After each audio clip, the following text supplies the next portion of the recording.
துரியோதனன் தர்மமானவன், அன்பாளன், இன்சொல் பேசுபவன், பொறாமையே இல்லாதவன், இரக்க குணம் உள்ளவன், புலன்களை வென்றவன், தற்பெருமை பேசாதவன், எவரையும் அவமதிக்காதவன், விதிப்படி யாகங்களை செய்பவன், புக்திமான், வேதங்களை அறிந்தவன், அந்தணர்களை மதிப்பவன், வாக்கு தவறாதவன், எல்லாவற்றுக்கும் மேலாக பராக்கிரமசாலி. இவனது ஆட்சியில் மழைக்கு பஞ்சமே இல்லை. இரத்தினங்கள், பசுகள், உணவு தானியங்கள், செல்வங்கள் என எல்லாமே நிறைந்திருந்தன. கருமி, ஏழை, நோயாளி, உடல் இளைத்தவர் என்று ஒருவர் கூட இவனது தேசத்தில் இல்லை. என்ன ஆச்சரியமாக இருக்கிறதா? பொறுங்கள், இவன் வேறு ஒரு துரியோதனன். அதாவது குருட்சேத்திர போர்க்களத்தில் அம்பு படுக்கையில் விழுந்திருந்த பீஷ்மரிடம் பல கேள்விகளை கேட்டு உரிய விளக்கங்களை பெற்றார் தருமர். அவரது கேள்விகளில் தர்மத்தின்படி நடந்து மரணத்தை வென்ற இல்லறத்தான் யார் என்பதும் ஒன்று. இதற்கு பதிலளித்த பீஷ்மர் புகழ்பெற்ற ஒரு பரம்பரையையே மேற்கோள் காட்டி விவரித்தார். மனுவின் பிள்ளை இக்ஷவாகு, இவரின் 10வது பிள்ளையான தசாப்சன் மகாம்ஸ்மதி நாட்டின் மன்னனாக இருந்தான். இவன் மகன் மிதிராப்சன் சத்தியம், தானம், தவம் ஆகியவற்றில் விருப்பமும், வில்வித்தை, வேதம் ஆகியவற்றில் இடைவிடாத பயிற்சியும் கொண்டிருந்தான். மதிராப்சனின் மகனான தியூதிமான் பராக்கிரமமும் உடல் பலமும் நிறைந்தவன். தியூதிமானின் மகன் ஸ்வீரன் உலகம் முழுவதும் புகழ்பெற்ற தர்மவான், எப்போதும் நிரம்பி வழியும் கஜானாவை பெற்றிருந்தான். இவன் மகன் துர்ஜயன் எவராலும் வெல்ல முடியாத பலசாலி. இந்த துர்ஜயனின் பிள்ளை துரியோதனன் ஒளிமிக்க உடல் கொண்டவன். மகாராஜா மற்றும் ராஜரிஷிகளால் தலை சிறந்தவன். இவனது பெருமைகளிலேயே கட்டுரையின் துவக்கத்தில் விவரிக்கிறார் பீஷ்மர். இதன் வேறு கௌரவர்களின் மூத்தவரான அந்த துரியோதனன் வேறு. இத்தனை புகழுக்குரிய துரியோதனனை நர்மதா நதியின் அதிதேவதை மானிட பெண்ணாக வந்து மனம் புரிந்தார்.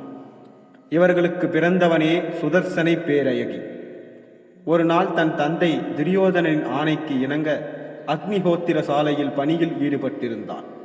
அப்போது அங்கே மானுட வடிவில் வந்த அக்னி பகவான், நான் உன்னை மணக்க விரும்புகிறேன் என்றார் சுதர்சனையிடம். சுதர்சனை பதறிப்போனாள். பின்னர் வெட்கத்துடன், பெண்களை மனம் செய்து கொடுப்பதற்கு பெற்றோருக்கும் சுற்றத்தாருக்கும் மட்டுமே அதிகாரம் உண்டு. எனவே என் தந்தையை கேளுங்கள் என்றாள். நாட்கள் ஓடின. ஒரு நாள் யாகம் செய்யும் பணியில் துரியோதன மன்னன் ஈடுபட்டிருந்த போது அங்கே அந்தன வடிவில் வந்த அக்னி பகவான், மன்னா, தங்கள் மகனை எனக்கு மனம் செய்து கொடுங்கள் என்று கேட்டார். ஆனால் துரியோதனன் மறுத்துவிட்டார். பின்னர் யாகத்துக்கு உண்டான தீட்சையை மன்னர் எடுத்து கொண்டார். அப்போது ஹோமத்துக்கான யாக குண்டத்தில் இருந்த அக்னி திடீரென மறைந்தது. அதிர்ச்சியான மன்னர் அருகில் இருந்த வேத வல்லுநர்களிடம் ஏன் திடீரென அக்னி மறைந்தது என்று குழப்பத்துடன் கேட்டார். உடனே வேத வல்லுநர்கள் மந்திரங்களை உறக்க உச்சரித்தனர். அந்த பகுதியே வேத ஒளியால் நிறைந்தது. மறுகணம் ஜொலிக்கும் உருவத்துடன் அங்கு வந்த அக்னி பகவான், உங்கள் மன்னன் துரியோதனனின் மகளை நான் மணக்க விரும்புகிறேன் என்று வேத வல்லுநர்களிடம் தெரிவித்தார். தகவல் அறிந்து பெரிதும் மகிழ்ந்த துரியோதனன், எனக்கு பெரிதும் மகிழ்ச்சி, ஆனால் ஒரு வேண்டுகோள், அக்னி பகவானே இங்கேயே எப்போதும் இருக்க வேண்டும் என்றார். அன்று முதல் இன்று வரை அக்னி பகவானின் சாந்தியாயம் மகாஸ்மதி நகரத்தில் விளங்கி வருகிறது. இதை திக்விஜய யாத்திரையின் போது சகாதேவன் கண்டான். அடுத்து அக்னி பகவான், சுதர்சனை ஆகியோரது திருமணம் இனிதே நடந்தது. இந்த தம்பதிக்கு சுதர்சனன் என்ற பிள்ளை பிறந்தான். சிறுவன் சுதர்சனன் வேதங்கள் முழுவதையும் கற்றறிந்தான். பின்னர் இவனுக்கும் ஓகவான் என்ற மன்னனின் மகளான ஓகவதிக்கும் திருமணம் நடந்தது. இந்த சுதர்சனனே தர்மத்தின்படி நடந்து மரணத்தை வென்ற இல்லறத்தான். சரி, சுதர்சனை பற்றி சொல்ல வந்த பீஷ்மர், இவனது முன்னோர்களின் வரலாற்றை ஏன் விளக்க வேண்டும்? சுதர்சனத்தின் தகவலை மட்டும் சொல்லி இருக்கலாமே என்று தோன்றலாம். சுதர்சனன் உயர்ந்த நிலையை அடைவதற்கு அவரின் முன்னோர்களது உயர்ந்த நற்குணங்களும் காரணம் என்பதை தர்மர் உள்ளிட்டோர் புரிந்து கொள்வதற்காகவே பீஷ்மர் இவ்வாறு விளக்கியுள்ளார். சுதர்சனனும் ஓகவதியும் குருட்சேத்திரத்தில் இல்லறத்தை தொடங்கினர். நான் இல்லறத்தில் இருந்தபடியே யமனை வெல்வேன் என்று சபதம் செய்தவர் சுதர்சனன். மேலும் தன் மனைவியிடம், ஓகவதி, நமது நாட்டில் உணவு என்று கேட்டு வந்தவர்களுக்கு எந்த குறையும் இல்லாமல் உணவளிக்க வேண்டும். எந்த வகையில் விருந்தாளி திருப்தி அடைவானோ அதன்படி அவளை உபசரிக்க வேண்டும். வீட்டில் நான் இருந்தாலும் இல்லை என்றாலும் எதன் பொருட்டும் விருந்தாளியை அவமதிக்க கூடாது என்றார். ஓகவதியும் இதை ஏற்றுக்கொண்டான். ஆனால் இந்த நிமயத்தில் சுதர்சனன் எப்படியும் தவறு செய்வான். அப்போது நாம் அவனை பிடித்துவிட வேண்டும் என்ற எண்ணத்தில் அவன் பின்னாலேயே சுற்றி வந்தான் யமன். ஒரு நாள் சமித்துகள் சேகரிப்பதற்காக வெளியே சென்று கொண்டிருந்தான் சுதர்சனன். அப்போது அழகிய வேதியின் ஒருவன் சுதர்சனின் இல்லத்துக்கு வந்தான். அவனை வரவேற்று உபசரித்த ஓகவதி, என்ன வேண்டும் சொல்லுங்கள் என்றான்.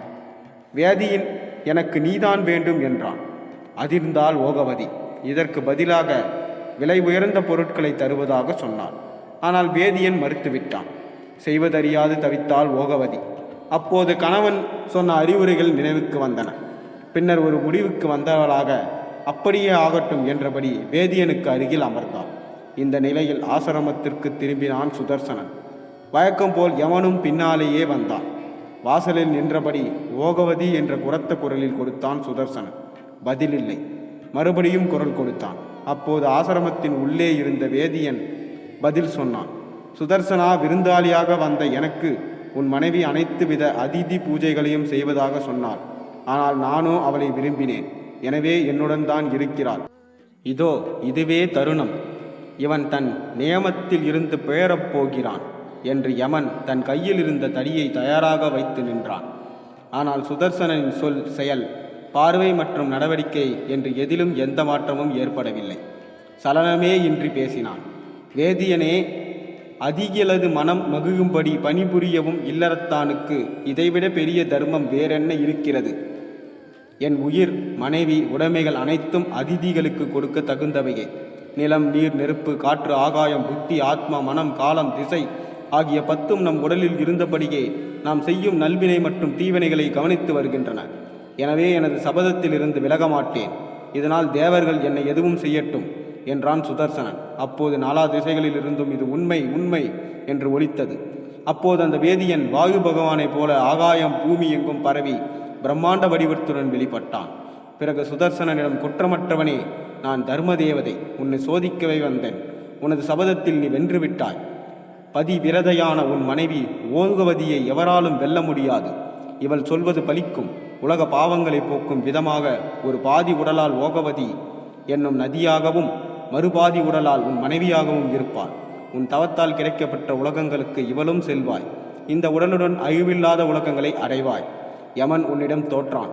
இல்லற ஒழுக்கத்தால் காமக்ரோதங்களை வென்றாய் என்று தர்மதேவதை அப்போது 1000 வெள்ளை குதிரைகள் பூட்டிய ரதத்தில் அங்கு வந்தான் தேவேந்திரன். இங்கே கதையை முடித்த பீஷ்வர் இதன் தொடர்ச்சியாக சில தகவல்களை சொன்னார்.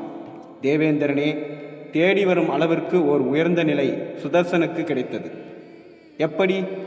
தகுதி வாய்ந்த அதிதி மனப்பூர்வமாக ஆசீர்வாதம் செய்ததால் உண்டாகும் பலன் 100 யாகங்கள் செய்தாலும் கிடைக்காது.